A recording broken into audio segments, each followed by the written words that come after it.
बंदो गुरुपद कंद कृपा सिंधु नररूप हरि महामोह तम पुंज जासो बचन रवि करनी करा धन धन सुत गुरु सुख गा महिमा कही न जाए जो कुछ कहो तुम्हारी कृपा मोते कछु न बसाए। अव्यक्त रूप में प्रातः स्मरणीय अनंत श्री विभूषित परम पूज्य पाद सदगुरु महाराज के चरणों में कोटि कोटि नमन। मंचासन पूज्य बाबागण, विशिष्ट गुरुजन, उपस्थित सत्संग प्रेमी महानुभावों, माताओं एवं बहनों, सभी के अंदर में बैठे हुए परमात्मा को कोटि कोटि नमन। परम संत बाबा देवी साहब की वाणी है, चिता में जलने और कब्र में दाखिल होने के पहले मोक्ष प्राप्त करो। एक न एक दिन चिता में जलना है, कब्र में दाखिल होना पड़ेगा। इससे पहले मोक्ष को प्राप्त कर लीजिए, मोक्ष को। अभी हम लोग सुन रहे थे श्री रामचरितमानस सार सत्य के सप्तम सोपान उत्तर कांड से सुन रहे थे भगवान श्री राम का उपदेश। जीवन मुक्त ब्रह्म पर चरित सुनहि तज ध्यान, जे हरि कथा न करहि रति तिनके ही पाषाण। जीवन मुक्त महापुरुष संत भी समाधि को छोड़कर चरित्रों और सत्संग के वचनों को सुनते हैं। जो हरि कथा में प्रेम नहीं करते उसका हृदय पत्थर है, पत्थर। सुन रहे थे बड़े भाग मानुष तुम पावा, सुर दुर्लभ सब ग्रंथ गावा। साधन धाम मोक्षकर द्वारा पाए निज ही परलोक समारा। बड़े भाग से मनुष्य का शरण मिलता है। यह शरीर देवताओं को भी दुर्लभ कहा गया है। सो परत्र दुख पावे, सिर धुनि धुनि पछताए। काल ही कर्म ईश्वर ही मिथ्या दोष लगाए, वह परलोक में दुख पाता है, सिर धुन धुन करके पछताता है। काल कर्म और ईश्वर को झूठी दोष लगाता है कि भगवान ने मेरे साथ अच्छा नहीं किया। मैं अपने गांव में सत्संग मंदिर में जब सत्संग करता हूं ना, जब सुबह में मनु स्मृति का पाठ करता हूं,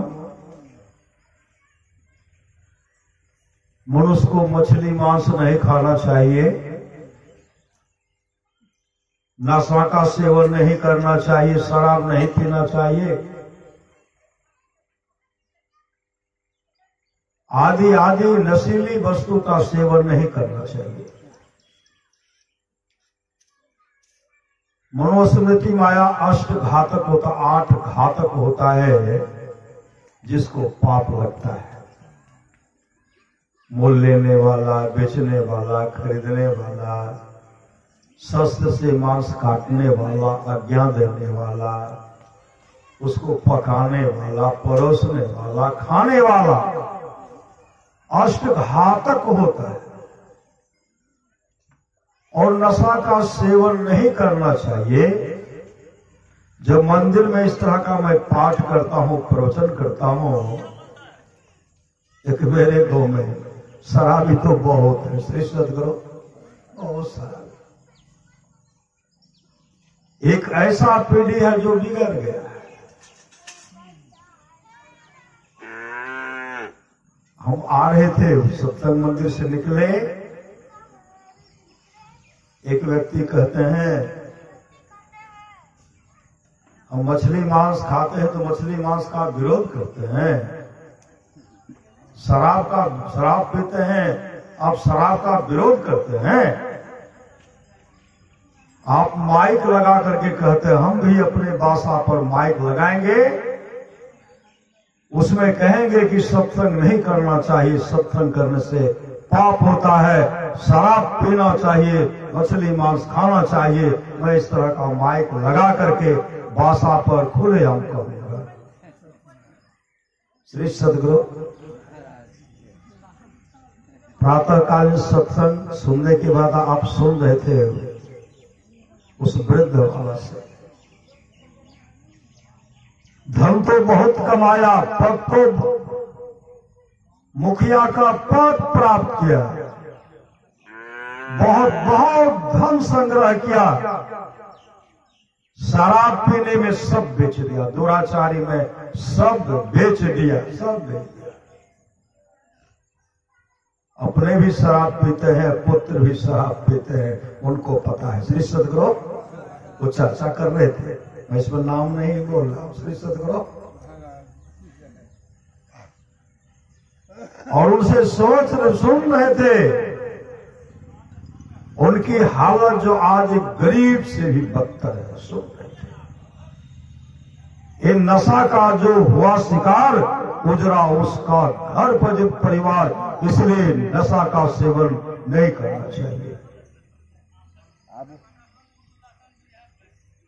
परमारास महाराज की वाणी है, जाओ निज घट रस्सा हो तो अपने को 5 पाप से हरदम खूब बचाहो। है एक झूठ नशा है दूसर, तीसर नारी पर के हो, चौथी चोरी, पंचम हिंसा, दिल से इन्हें अलगाहो। मैं ही सहज ही इनसे वचन चाहो, तो गुरु पद टहल कमाहो। गुरु की आज्ञा का पालन कीजिए तो कल्याण होगा। एक गायक कर रहे थे, बोतल दिखला करके कहते थे शराब का बोतल लिए, और उसमें उंगली को दे करके से घुरा करके कहते थे तूने 80 बीघा जमीन को पी गया। श्री सदगुरु 80 बीघा का प्लॉट का जमीन था, इसी बोतल ने पी लिया, इसी बोतल में चला गया। क्या क्यों चला गया? वो नशा का शिकारी बन गया, नशा का शिकार हो गया, जिसके चलते प्लॉट का प्लॉट 80 बीघा जमीन चला गया। महाभारत के युद्ध को देखिए, भगवान कृष्ण के समय में बहुत ऐसे यदुवंशी थे जो शराबी हो गए थे, नशा का सेवन करते थे, और उनके रहते 56 करोड़ यदुवंशियों का नाश हो गया। क्यों हो गया? मेरे जाने के बाद मेरे वंशज को लोग कलंकित निगाह से नहीं देखे। भगवान कृष्ण रहते हुए तमाम का सफाया कर दिए, तमाम का सफाया कर दिए। 16 योजन मध्य में चले छत्र के छाई रे, सोई दुर्योधन मिल गए माटी के माही रे।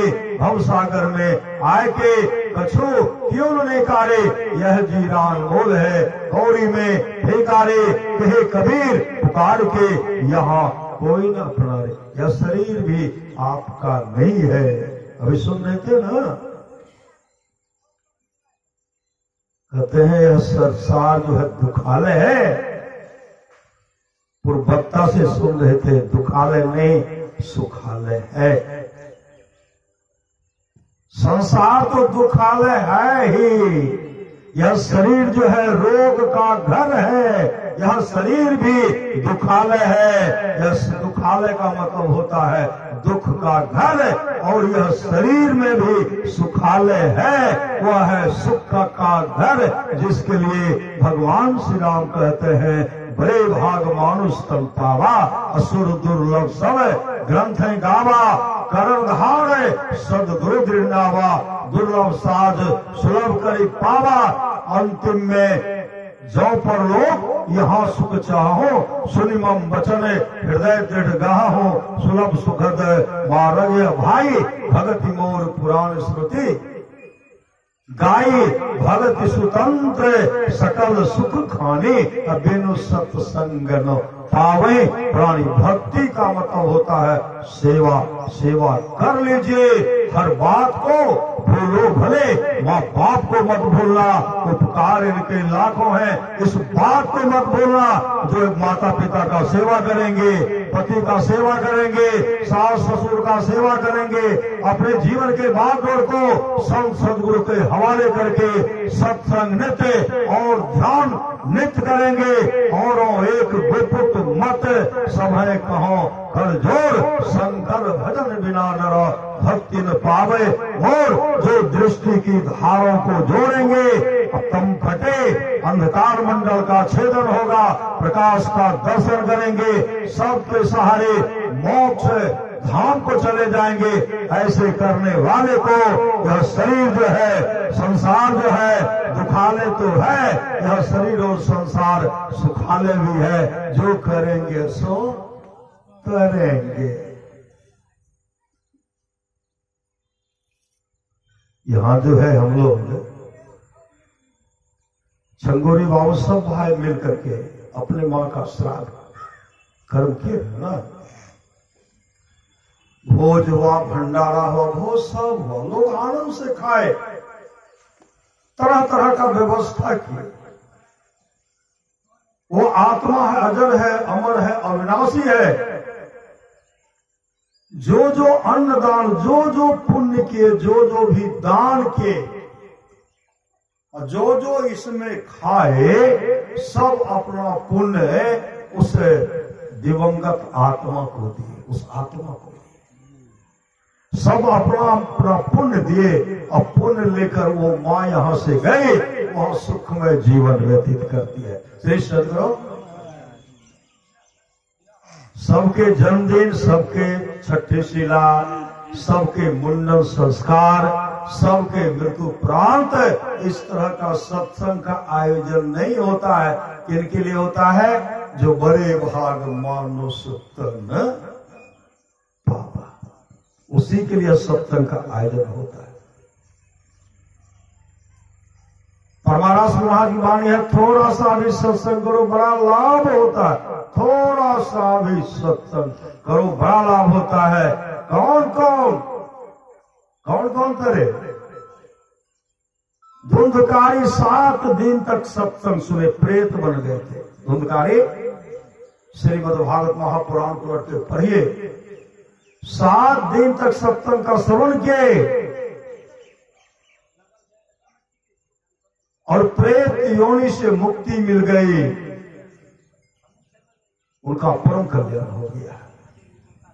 राजा परीक्षित 7 दिन तक सत्संग का श्रवण किए, 7 दिन तक सत्संग सुने।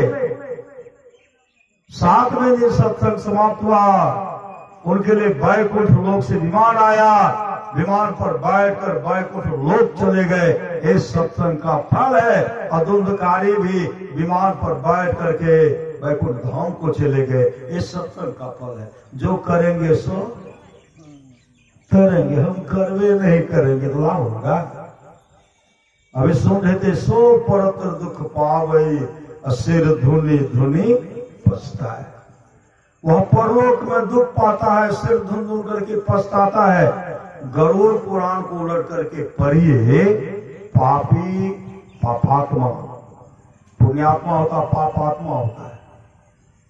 पापी लोगों का जब शरीर छूटता है उनको जमदूत जमराज के पास से लेकर के घसीट करके लेके जाते हैं और तरह तरह से उनको हिसाब पूछते, उनसे हिसाब पूछते, तुमने क्या किया, तुमको मानव का शरीर जो मिला क्या किया।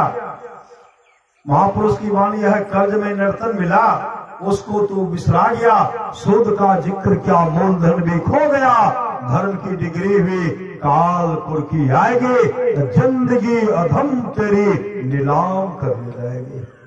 क्या सब क्या हिसाब मानते हैं।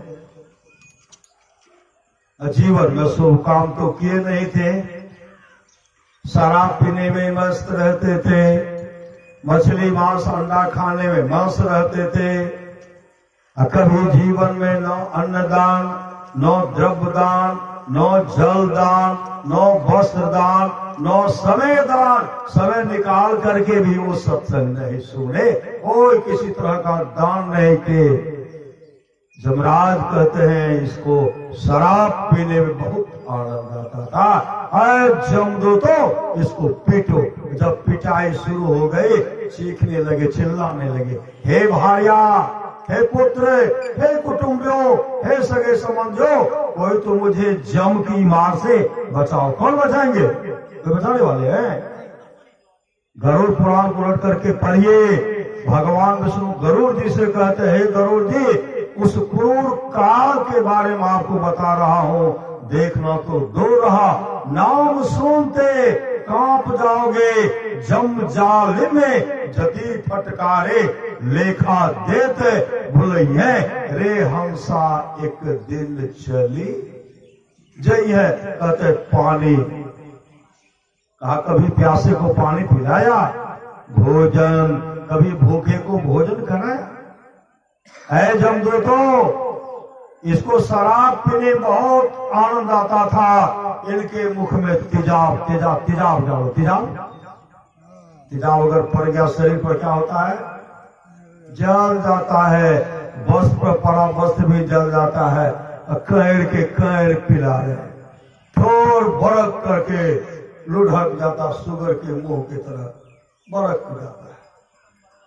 एक तो करेली अपने तीत और दूसर नीमों के छौकन। एक तो करेली तीते है ना, ऊपर से नीम का छौकन दिया, कैसा लगेगा?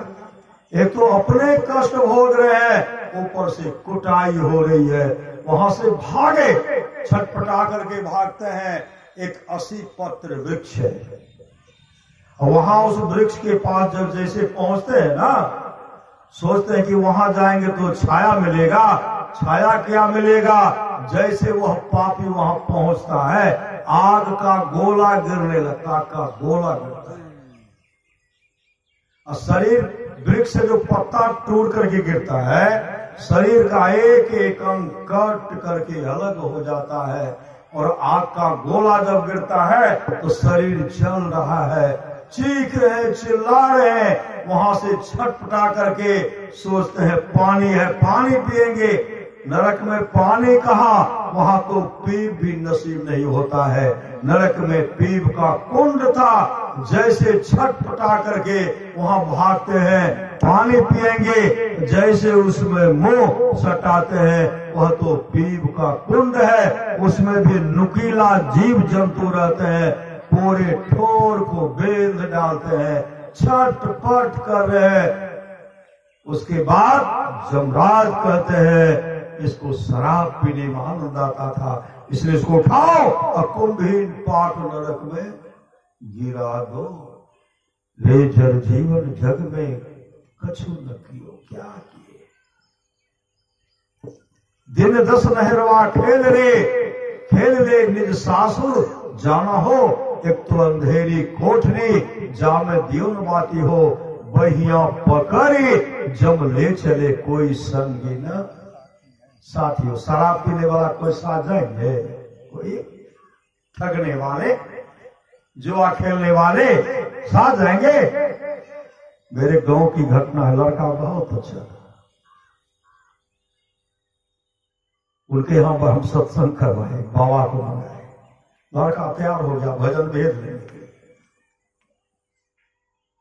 स्नान कर लिए, माला भी बन पहना लिए, और परिवार में सब भजन दे दिया। एक लड़का था, हम उनको तैयार किए, इनको भजन भेज दे दीजिए। लड़का तैयार हो गया, उनकी माँ कह रही नहीं नहीं नहीं, अभी भजन भेज नहीं लेते, ही बच्चा छे बिगड़ देते। लड़का बड़ा हो गया था, क्योंकि माँ को बहुत कही कि इनको भजन भेज लेने के लिए दीजिए, अच्छा रहेगा, आपके हक में अच्छा रहेगा।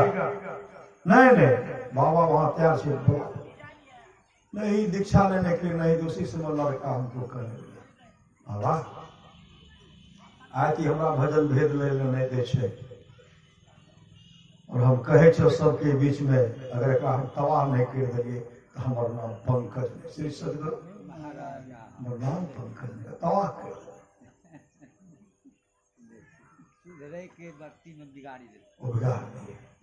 लड़का को भजन भेद लेने के लिए नहीं दिए, उसी समय वो दारू पीने लगे। श्री सदगुरु दारू पीने, एक नंबर का मांसाहारी बन गए, प्रत्येक दिन को मांस ला खेबो, सारा पीबो। मैं के देखा बाप नौकरी करे, श्री सदगुरु घर पर दिखा के पैसा ला, पैसा जब आता पैसा ला, कहाँ से पैसा, जमीन में पैसा, जबरदस्ती पैसा ले, अलमारी में बंद करते थे, ताला को तोड़ करके पैसा निकाल लेते थे, जुआ में पैसा हार जाते थे, शराब पीने में पैसा बर्बाद कर दिया।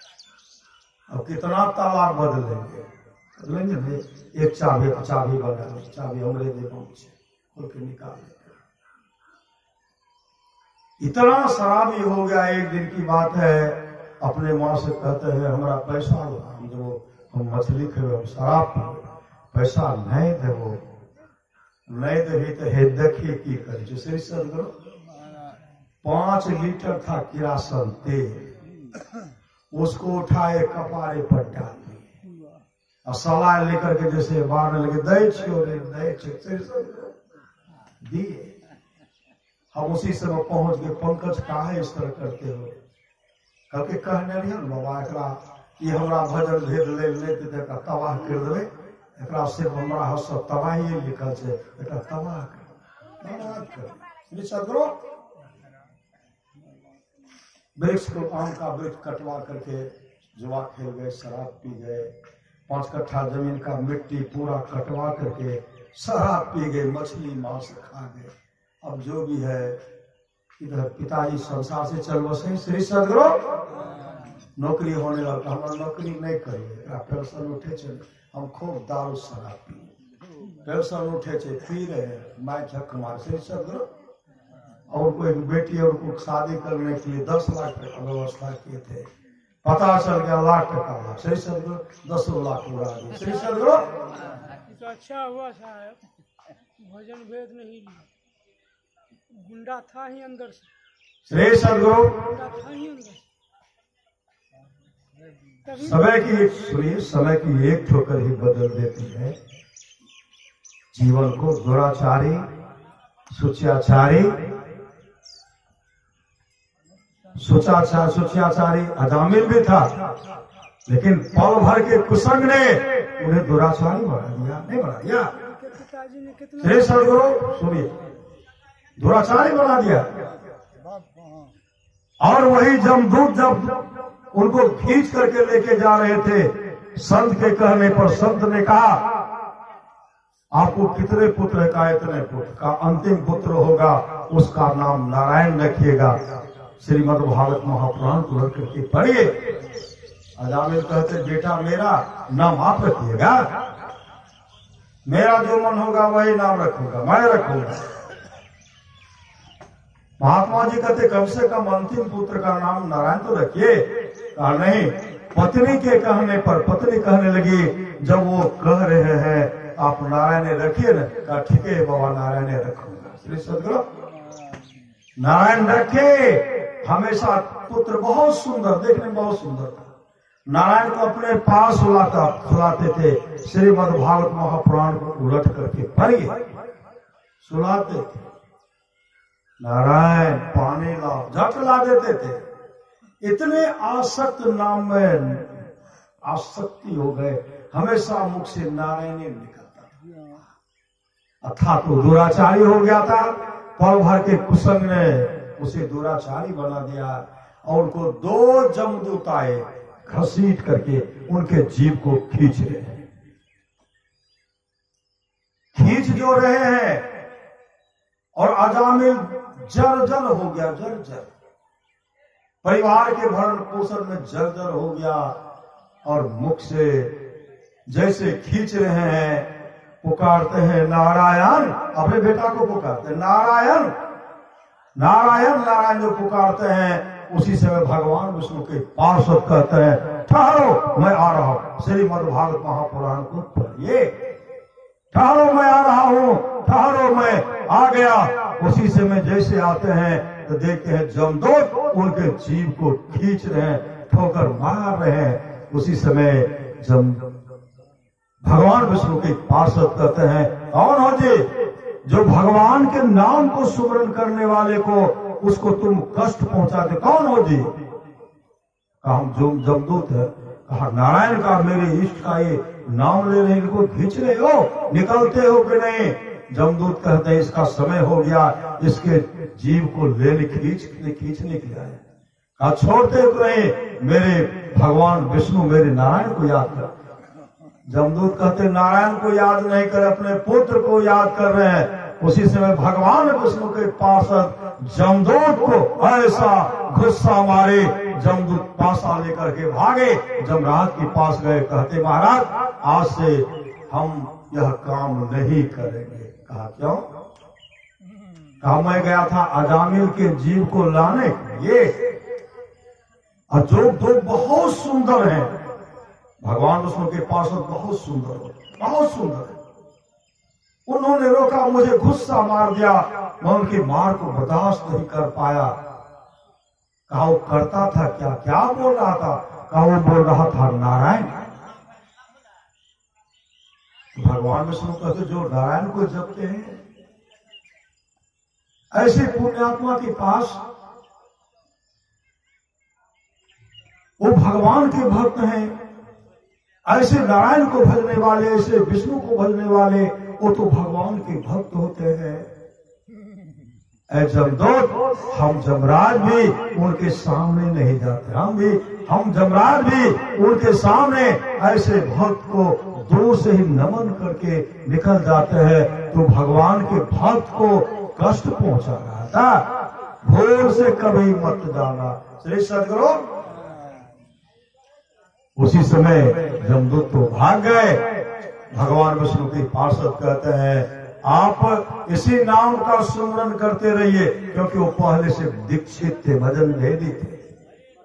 आप नाम का सुमरन करते रहिए, समय आएगा मैं आपको आऊंगा, मैं आपके पास आऊंगा, मैं आपको यहां से ले जाऊंगा, मैं ले जाऊंगा। जैसे समय आओ भक्ति भजन करने में चले गए हरिद्वार से। सदगुरु पुत्र मोह को छोड़े, परिवार को मोह को छोड़ करके हरिद्वार पहुंच गए।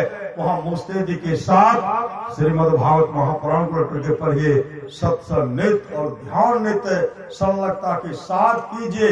अपने आत्म स्वरूप का दर्शन के समय जैसे आया, मुख से निकलता है नारायण। और भगवान विष्णु के पार्षद आए, विमान पर बैठा करके उनको वैकुंठ धाम लेके चले गए। ये सत्संग का फल है। रत्नाकर भी तो दुराचारी हो गए थे। भगवान ब्रह्मा ने कहा देवर्षि नारसी नारद, अरे रत्नाकर के द्वारा पल भर के कुसंग ने रत्नाकर को दुराचारी बना दिया है, लेकिन ऐसे ग्रंथ का रचना करने वाले हैं, जो रामायण को देने वाले हैं, उन्हें तू जाकर के जगाओ। देवर्षि नारद कहते भगवान वो तो बहुत आतताई है, दुराचारी है, हत्यारा है, उसके पास जब जाएंगे वो तो मेरा भी हत्या कर सकता है। वह तुम्हारा हत्या नहीं करेगा, तुम उसे जगाओ। तो जगाओ तो जैसे गए ना, आप लोग तो जानते हैं, रत्नाकर को घेर ले, कहते कौन हो? कौन हो? कहा हम देवर्षि नारद है। रत्नाकर का तुम्हारे पास जो कुछ मेरे हवाले करो। देवर्षि नारद कहते मेरे पास तो कुछ है नहीं, मेरे पास तो बिना के सिवा कुछ नहीं, बिने है। श्री सदगुरु कहीं जाने में उनको भाड़ा लगता था देवर्षि नारद को। नारायण ब्रह्मलोक, नारायण विष्णु लोक, नारायण शिव लोक, नारायण इंद्र लोक, नारायण करते रहते थे। नाम का सुमरन करते हुए आकाश में विचरण करते रहते, कहीं भाड़ा नहीं लगता था। श्री सदगुरु लेकिन मेरा सहारा बिना, इसी पर हम भजन गाते हैं। अगर तुम्हारे पास कुछ नहीं है, तुम मरने के लिए तैयार हो जाओ। तब देवर्षि नारद कहते हैं तुम जो इस तरह लोगों का धन हरण करके, लोगों का हत्या करके परिवार का भरण पोषण करते हो, इससे बहुत पाप होता है। नरक में बहुत दुख भोगना पड़ेगा। और इतना जीवन तुम पाप किया है, पाप का फल तुम्ही को भोगना पड़ेगा। पहले तो मानने के लिए तैयार नहीं है। जैसे नहीं देखते हैं जमीन नापी कराइए, नहीं मानने वाले क्या कहते हैं, पंच भगवान जी फैसला कर लगे, मानने के लिए तैयार छे, खुट्टा करते वो तैयार नहीं। श्री सदगुरु कहते हैं नहीं मानने वाले खुट्टा आते, कहते बहुत बड़ा पाप होता है, वो कहते पाप नहीं होता है। श्री सदगुरु इतने अच्छे ढंग से समझाए, कहते पाप होता। हाँ का पाप होता तो मेरे माता पिता पाप का बंटवारा कर लेंगे, मेरी पत्नी बंटवारा कर लेगी, बांट बांट करके पाप का बंटवारा कर लेंगे। देवर्षि नारद कहते हैं तुम्हारे पाप का भागीदार कोई नहीं होगा, बांटने वाला कोई नहीं होगा। रत्नाकर कहते मेरे माता पिता, मेरी पत्नी इस पाप के फल को भोग लेगी। देवर्षि नारद कहते हैं पहले पूछ आओ, विश्वास में होता है अपने माता पिता से पूछ करके आओ। महापुरुष की वाणी है अपने अपने करनी अपने अपने साथ है, अपने अपने साथ करे जो आगे आवे। बाप के करने बाप पूत पूत ही पावे, जोरू के करने जोरू कसम कसम को फलता। अपने ही करने से जीव भवजल पार उतरता। नेकी बदी है संग और न संगी कोई, देखो बोझ विचार संग है जय है दोई। पलटू करनी और के नहीं और के मात, अपने अपने करनी अपने अपने साथ। जैसे देवर्षि नारद कहते जाओ अपने पिताजी से पूछाओ, रत्नाकर कहते पूछने के लिए जाओ और तुम फांकी दे करके भाग जाओ। तब देवर्षि नारद कहते मुझे वृक्ष में बांधो। कहा बांधेंगे तुम खोल भी तो कर सकते हो, कहा उल्टे बांधो उल्टे। कितने बड़े सामर्थवान संत सदगुरु दयाले होते हैं, उल्टे बंधवाए जा भी नहीं इधर देख भी रहे। देवर्षि नारद जाओ न हम भागने वाले नहीं है, पूछाओ। जैसे पिताजी के पास गए, पिताजी से कहते पिताजी मैं एक क्या बहुतों का हत्या किया, बहुत पाप बन गया है, नरक में बहुत दुख भोगना पड़ेगा, पाप का बंटवारा कर लीजिए। तो नरक में कम में न दुख भोगना पड़ेगा। पिताजी कहते तू मेरा पुत्र, तेरा कर्तव्य बनता है बूढ़े पोता पिता का सेवा करना। तुम कहाँ से लाते हो, कैसे लाते हो, लूट करके लाते हो, घसीट करके लाते हो, लोगों का हत्या करके लाते हो। इसका फल, इसका पाप का भागीदार हम नहीं होंगे। तुम जानो तुम्हारा पाप करके। जो रोने वाले नहीं थे वो रोते हैं। माँ के पास गए, माँ ने भी कहा बेटा तुम्हारा कर्तव्य बनता है बूढ़ी माँ का सेवा करना, तुम कहाँ से लाते हो, तुम जानो तुम्हारा पाप जाने, मैं इस पाप का फल नहीं भोगूंगी। उसके बाद पत्नी के पास आए, पत्नी से कहते तुम तो मेरी अर्धांगिनी हो, आधा आधा पाप का बंटवारा कर लो। पत्नी कहने लगी आप मेरे पतिदेव हैं, आपका कर्तव्य होता है अपनी पत्नी का सेवा करना, भरण पोषण करना। आप कहाँ से लाते हैं, कहाँ से लाते हैं, लूट के लाते हैं, घसीट के लाते हैं, आप जाने आपका पाप जाने, मैं पाप का फल नहीं भोगूंगी। उसी समय रोने लगे, रोते बिलखते और देवर्षि नारद के चरण में लिपट पड़े। हे देवर्षि मैंने देख लिया कि कोई संसार में पाप का फल भोगने वाला नहीं है। हे देवर्षि मेरा उद्धार कैसे होगा, मेरा उद्धार कैसे होगा। देवर्षि नारद कहते हैं पहले बंधन तो खोलो। बंधन खुलवाए तब देवर्षि नारद उनको नाम दान दिए, भजन भेद दिए। और मूसले जी के साथ ध्यान भजन के, आत्मस्वरूप का दर्शन के, रामायण वाल्मीकि रामायण का रचयिता हुए श्री सद्गुरु वाल्मीकि भय ब्रह्म समान। अरे समय की एक ठोकर ही बदल देती है जीवन को। वो समझने वाला लड़का था। अगर उस समय उनकी माँ कहती हाँ बेटा ले लो, तो दुराचारी नहीं होता, नहीं होता, नहीं होता। और कहते हैं कि नहीं भले नहीं लिए और अब दुराचारी होगा तो और उससे बढ़ करके क्या दुराचारी होता। उसके बनने का समय था, बनने का समय था, बनने के लिए नहीं लिए। सोचे बेटा बेटा छे श्री सद्गुरु, बाद में बात करबे न इनका से, बाद में क्या श्री सद्गुरु। इसलिए खान पान में सुधार होना चाहिए। नशा का जो हुआ शिकार गुजरा उसका घर परिवार, इसलिए नशेली वस्तु से दूर रहिए। आप लोग जानते होंगे, सच्ची घटना है। भगवान बुद्ध सुबह का समय था, सुबह में भ्रमण करके आ रहे थे, भ्रमण करते आ रहे थे और साथ में आनंद भी था। देखे बहुत सुंदर लड़का और उनकी पत्नी भी बहुत सुंदर, बहुत सुंदर। एक वृक्ष के नीचे एक वहां देखते बहुत जूठा पत्थर है, खोज हुआ ना, रखवाल सराज संपिंडन हुआ ना, फिर सदगुरु आज भी होगा। तो बहुत भोज का जूठा पत्थर रखा हुआ था।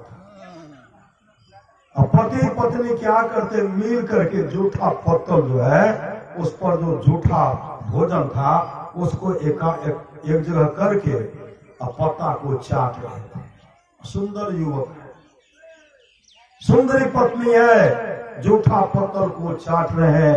भगवान बुद्ध मुस्कुराने लगे। सुबह जा रहे थे, आनंद कहते भ्रमते क्यों मुस्कुरा रहे हैं। भगवान बुद्ध कहते हैं उस युवक को देखते हो, नव युवती को। कहा महाराज देखो राम। कौन है? कहा नौलखा सेठ का पुत्र। नौलखा सेठ का नाम आप लोग सुने होंगे, नौलखा सेठ। भगवान बुद्ध के समय की बात है। नौलखा सेठ का पुत्र है और उनकी पता हो पुत्र वधू है।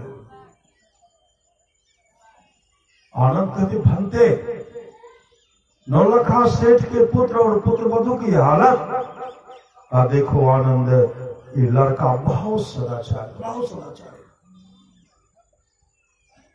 जब सेठ जी संसार से चल रहे ना, कुछ शराबी इनके दरवाजे के सामने आते थे और शराब का बोतल ऐसे चमका करके कहते शराब पीने में, शराब पीने में तो बहुत आनंद आता। शराब पीने में बहुत आनंद आता। लड़का बड़ा सदाचारित।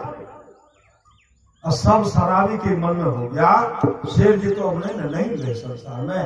अगर यह लड़का शराबी बन गया तब तो इसी के पैसे सब लोग शराब पिए। इसको किसी तरह बनाओ। सब 10 युवक आकर के बोतल को चमकाते थे, बराबर वो इस तरह चमकाते रहते थे ना, ऐसे पीते थे। आनंद आता है। एक दिन की बात है, सेठ पुत्र कहते क्या है? कहा शराब है। कैसा लगता है? कहते इसको चक्कर को तो देखिए, चक्कर के देखिए कैसा लगता है। कहा हम तो शराब नहीं पीते हैं। कहा जब तक चखेंगे नहीं तो शराब का आनंद कैसे आएगा। उसी समय क्या कि उसके मुंह में कचरी दे दिए, एक ठेपी दे दिए। कहा लगता है श्री सद्गुरु, अभी लगता है, बाद में बहुत आनंद आता है। बराबर सब शराबी अपने पैसा को उनको शराब पीना लगे। और जब इनको शराब का आदत लग गया और सेठ पुत्र कहते हैं अब इसमें तुम लोगों का पैसा खर्चा नहीं होगा, इसमें अब मेरे पैसा का शराब का व्यवस्था हो, मेरे पैसे का। और शराब का व्यवस्था किए, सबको शराब पिलाने लगे। जो भी कारोबार था सब चौपट हो गया। श्री सद्गुरु, जब तक धन रहा साथी तो बहुत रहे, जब शरीर निकम्मे की तरह हो गया सब भाग गए। श्री सद्गुरु देखो आनंद, कल शाम में इनको निमंत्रण देने के लिए आया था। कल बगल में भोज था, इसको निमंत्रण देने के लिए आया था। उसमें एक दोनों पति पत्नी बैठ करके दोनों शराब पी रहे थे। निमंत्रण देने वाले ने कहा कि आज शाम में संध्या 8 बजे भंडार भोजन होगा, उसमें आप भोज खाने के लिए पति पत्नी दोनों आई। लेकिन ये 2 बजे से जो शराब पीते थे ना, शराब इतना शराब पिए नशा चढ़ गया, और नशा जैसे चढ़ा तो शुगर की तरह करवट बदलने लगे, मतलब सो गए नशा में। विजय कराने के लिए आए, चलिए भोज खाने के लिए चलिए, उठाए उठे नहीं। सुबह जब हुआ ना, सुबह कहते पांव दियो पर चलने फिरने को, हाथ दियो हरि यज्ञ करायो, मुख दियो प्रभु के गायस, सुंदर साज दियो परमात्मा, पेट दियो बर पाप लगायो। जोरों की भूख लगी है, जूठा पत्थर चाट रहे हैं। श्री सदगुरु, ये शराबी की हालत होता है, शराबी। इसलिए नशेली वस्तु से दूर रहिए। भगवान श्री राम की वाणी सुन रहे थे, सौ परत्र दुख पावे, सिर धुनी धुनी पछताए, काले कर्मेश्वर ही मिथ्या दोष लगा। इसलिए गलत संगति से बचिए, जीवन में सत्संग को अपनाइए। अगर सत्संग करते रहेंगे तो गलत करने से आप बचेंगे। आप लोग जानते होंगे, सच्ची घटना है। एक राजा था, राजा के पास राजा था, किसी चीज की कमी नहीं थी। राजा साहब वृद्ध होने को चले, उनको एक ही पुत्र था, राजकुमार, एक ही राजकुमार था। मंत्री जी से कहते, मंत्री जी अब मेरे शरीर का कोई ठिकाना, राजा साहब कहते हैं अब मेरे शरीर का कोई ठिकाना नहीं है, मेरे राजकुमार को आप देखते रहिएगा, राजकुमार को देखते रहिएगा, जिससे मेरा राजकाल जो है, यह मेरा धन बरकरार है। मंत्री जी कहते ठीक है, हम देखने करेंगे। बीच में राजा साहब की मृत्यु हो गई, अब परिवार के सारे सदस्य रो रहे हैं। राजा साहब का जैसे शरीर छूटा, कुछ शराबी सब, जैसे सेठ पुत्र के पास उसी समय शराबी सब पूरे शराबी चारों तरफ घेर लिए। कहा क्या है? कहा शराब है। राजकुमार कहते शराब है? कहा हाँ। ऐसा लगता है? कहा चेक करके तो देखो। कहा नहीं, हम किसी का नहीं पिएंगे। उसी समय मंत्री जी से कहते, मंत्री जी बाजार में जो भी शराब है सब शराब ला खरीद करके लाइए, सब शराब को खरीद करके लाइए। अब मंत्री जी उनको तरह तरह से समझा रहे हैं, धन को बर्बाद होने का तो यही जरिया है शराब। नशा का जो हुआ शिकार गुजरा उसका घर परिवार, और राजा साहब का परिवार भी नाश हो जाएगा। बहुत कहने पर गए, मार्केट में जितना भी शराब था सब बोतल खरीद लिए। बोतल खरीद करके नर्तकी को, नाच गान करने वाले को, वेश्या को भी बुलाया। उसके बाद चंदन का लकड़ी भी खरीद ली, चंदन का लकड़ी, कफन का कपड़ा भी खरीद ली, और डॉक्टर को भी लाए। डॉक्टर को जैसे तमाम लाकर कहते हैं, राजकुमार ये शराब है। सब जो साथी था खुश हो गए।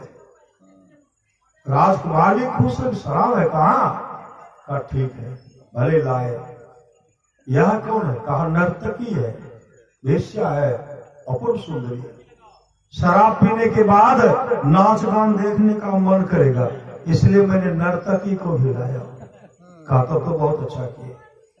सब खुश है। नकली वो दुष्ट शब्द था बिगाड़ने वाला, सब खुश हो गए।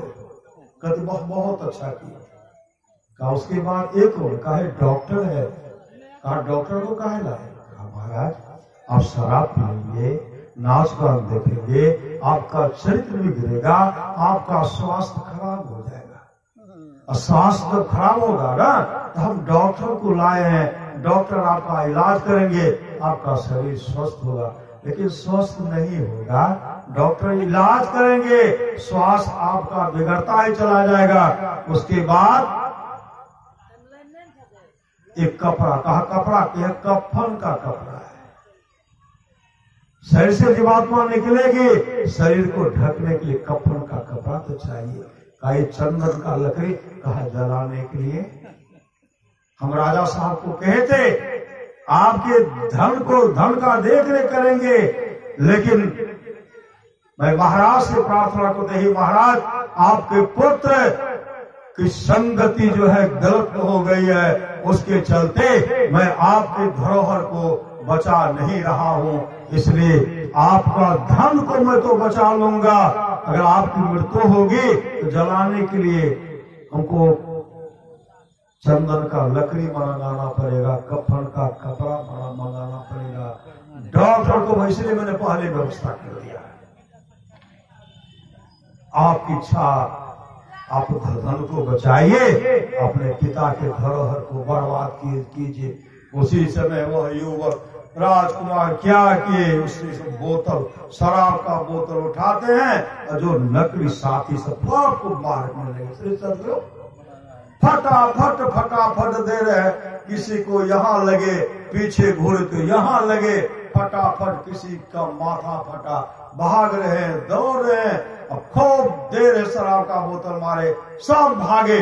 जब सब भाग गए, उसी समय राजकुमार कहते हैं, मंत्री जी इसी तरह आप हमको बचाते रहिएगा।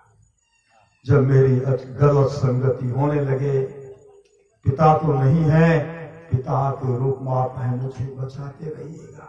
सब नकली भाग गया, असली आप हैं, बैठे से सदगुरु। इसलिए कल्याण चाहते हैं, अपने पूर्वज के नाम को रोशन करना चाहते हैं। भगवान नरसिंह ने भक्त प्रहलाद से कहा था, हे प्रहलाद, किसी भी कुल में मम भक्ता, मेरा एक भी भक्त हो जाता है वह 100 पीढ़ी को भक्त तारता, सोए वह 100 पीढ़ी को तारता है। राजा कवास के 21 पीढ़ी तक का राजा नरक में पड़ा हुआ था। नरक में आप लोग जानते होंगे, और सबको जमदूत ऊपर से मुकद्दर से पीट रहे थे, चीखते हैं, चिल्लाते हैं, बचाओ बचाओ। कौन बचाएंगे? कोई बचाने वाले हैं? गीतानंद स्वामी कहते, ओ गंगाराम तेरा सुगना पिंजरा पुराना हो गया, तुम बैठा है खामोश, तेरा साथी रवाना हो गया। मौत रूपी बिल्ली बैठी है तेरी ताक में, मोड़ तू पछताएगा, मिल जाएगा जब तू राख में। ओ मुसाफिर कर तैयारी, गाड़ी आने वाली है, तत्काल ही छूट जाएगी, सीटी बजाने वाली है। मौत रूपी डाक गाड़ी जिस समय आएगी, हे गीतानंद यहाँ की सारी संपत्ति यही रह जाएगी। माता जी क्या लेकर के गए? कुछ लेके गए? वही कुछ बहुत वस्त्र होगा, सब वस्त्र लेके गए, शरीर पर एक वस्त्र। पुत्र के मन होगा, पतों के मन में माँ का सुंदर वस्त्र पहनाए दीजिए, वो हो रहे। लेकिन जो भी रुपया पैसा कुछ रखे साथ में, कोई साथ नहीं गए। घरानी भूमो पशु गोष्ठी, नारी गिर द्वारे सखा स्मशाने, देह सितायान पर लोक मार्गे धर्मानु गो गच्छति जीव एक। रेमन मुसाफिर निकलना पड़ेगा, तो नहीं जेब श्री सदगुरु, रेमन मुसाफिर निकलना पड़ेगा, काया कोठी को खाली करना पड़ेगा, भाड़े के क्वार्टर को क्या तू संभाले, जिस दिन तुझे घर का मालिक निकाले इसका किराया भी भरना पड़ेगा, काया कोठी को खाली करना पड़ेगा। आएगी नोटिस, जमानत तो होगी, पल्ले गढ़ कुछ अमानत तो होगी, होकर के कैद तुमको चलना पड़ेगा, काया कोठी को खाली करना पड़ेगा। मेरी मत मानो, जमराज का मानेगा, तेरा कर्म द्वारा तुझे मारे भगाएगा, पापों की अग्नि में जलना पड़ेगा, काया कोठी को खाली करना पड़ेगा। जमराज के जब तुम अदालत चढ़ोगे, पूछेगा मालिक तो क्या तुम कहोगे, घोर नरक में दुख सहना पड़ेगा, काजू किशमिश रस कदम कच्चा पक्का सब छूटेगा, घोर नरक में दुख सहना पड़ेगा, फिर भी नसीब नहीं होगा, काया कोठी को खाली करना पड़ेगा। जमराज के जब तुम अदालत चढ़ोगे, पूछेगा मालिक तो क्या तुम कहोगे, घोर नरक में दुख सहना पड़ेगा।